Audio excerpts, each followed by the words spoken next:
السلام علیکم ویورز، بسم اللہ الرحمن الرحیم۔ اردو کی کتاب کلاس 2 کی اس کا سبق ہم پڑھنے لگے ہیں۔ اب کیا کروں؟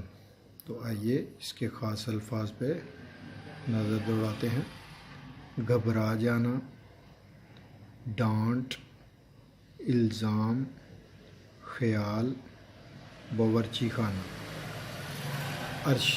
راشد گھر والوں سے چھپ کر شربت پی رہا تھا۔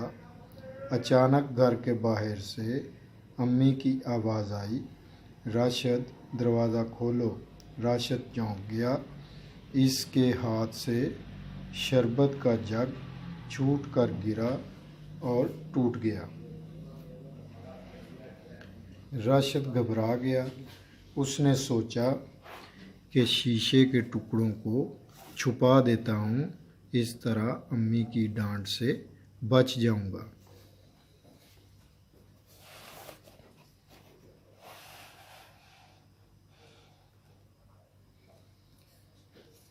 پھر اس نے سوچا کہ شیشے کے ٹکڑوں کو ایسے ہی رہنے دیتا ہوں، جب امی پوچھیں گی تو اپنے چھوٹے بھائی پر الزام لگا کر ڈانٹ سے بچ جاؤں گا۔ آخر میں اسے یہ خیال آیا کہ امی کو سب سچ بتا دے، لیکن ایسا کرنے سے امی اس پر غصہ ہوں گی۔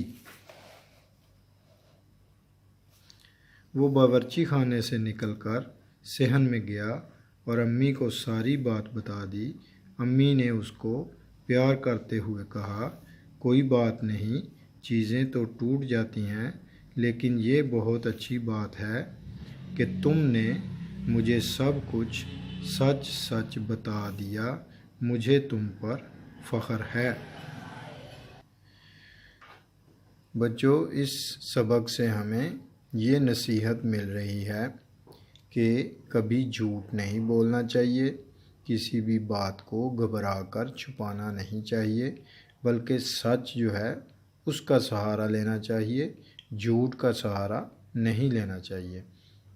سچ جو ہے وہ انسان کو کبھی نیچا نہیں دکھاتا، بلکہ سچ جو ہے وہ کامیابی اور شرمندگی سے کامیاب ہوتا ہے انسان، اور شرمندگی سے بچ جاتا ہے۔ تو امید ہے کہ آپ اس نصیحت کو ضرور اپنے ذہن نشین رکھیں گے اور اس اپنے لیسن سے یہ ضرور سبق حاصل کریں گے کہ سچ ہی بولنا چاہیے، جھوٹ نہیں بولنا چاہیے۔ اپنا خیال رکھیے گا، انشاءاللہ تعالی نیکسٹ ویڈیو میں ملیں گے نیکسٹ سبق کے ساتھ۔ اللہ حافظ۔